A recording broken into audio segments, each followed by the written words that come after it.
まず1点目。以前の動画でもご紹介しましたが、マフラーカッターがシミだらけ。これは納車の際にディーラーの方から交換品すでに手配していますから、しばらくこのままで乗っていてくださいと言われたので、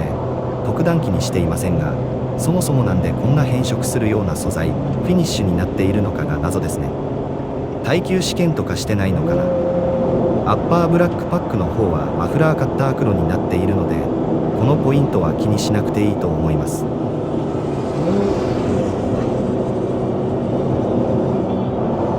そして2点目です。ボディ角部の細かいフィッティング。写真は分かりづらいですが、これはリア右側のバンパー、フェンダーの接合部です。この写真から分かるよう、チリが全く合っていません。左側はチリが合っているので、こういうデザインではないというのが分かります。洗車の時とガソリン入れている時くらいしか目につかないので、気にしないことにしてます。3点目は納車時の FE エンブレム、ボディの状態です。この写真は新品に交換した後のものですので綺麗になっていますが、納車の時には傷なのかノリなのかわからないですが、エンブレムがボロボロの状態でした。新車保護用に白いマスキングテープがされて輸送されている状態を見るかと思いますが、おそらくそのテープの粘着剤が取れないまま残ってしまっていたのかもしれません。納車のタイミングですでに交換部品種配住との説明を受けて、1ヶ月点検の時に新品交換をしてもらいました。 YouTube を見ていて、同じくニンバスグレーのコディさんという方も同じ症状を動画で紹介されていましたので、もしかしたら他でも起きているのかもしれません。またボディにも同様、傷かのりの跡のようなものが納車時に散在していましたが、どうせコーティングに出して磨くからいいやと、そのまま車は引き取りました。コーティング後はベスベの状態です。どんどん行きましょう。次は4点目、エンジンにフレッシュエアを送り込む左右エアダクト。まずこちらが運転席側のダクトです。写真だと分かりづらいですが、特にフィルターというか網はなく、そのままエンジンルームに直結しています。で、先日洗車していて気づいたのですが、助手席側がこちら。ご覧の通り網のメッシュが入っていますね。気にしなければそういうものなのかなと思い過ごすところですが、おそらくこれまで入ってきた V6FE のほとんどの方は左右ともメッシュのない状態なのかと思います。どうやら途中からメッシュが追加されたっぽいのですが、これから入ってくる直4は左右ともメッシュになっていると思いますので、納車の時に確認した方がいいかもしれません。私は片側だけメッシュという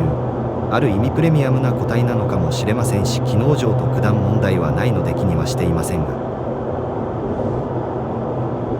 5点目、エアコン、フロントウィンドウの曇りです。エアコンを音にしておくとデフロスターも一緒に吹き出す仕様なのかと思いますが、曇ります。納車当初、なんでこんな曇るんだろうと結構悩みました。結論として、風量はオートでいいのですが、吹き出口はこのヘルメットおじさんの頭と足だけ指定しておくといいかもしれません。一度設定しておくとちゃんと記憶されますの以後、大きく問題とは感じていません。いよいよ後半戦です。6点目、トランクが濡れている状態で、開けるとこの通りエンジンルームびしゃびしゃ。多少トランク内の荷物にかかるかとも思いますが、そもそもトランクはオーブンみたいな温度なのですぐ乾くと思います。簡易オーブンということで、ここは諦めてます。で、最後4点は走行中に遭遇したエラーとなります。7点目、フロントバンパーのセンサー誤作動。これは例えば信号待ちで周り何もないのに突然ピーピーと何かを検知しアラートが鳴ります。結論、誤作動だと思いますし、耳障りの爆音が鳴るわけでもないので気にしなくてよいかと思います。もしかしたらテスラみたいに見えない何かお化けでも検知しているのかもしれませんね。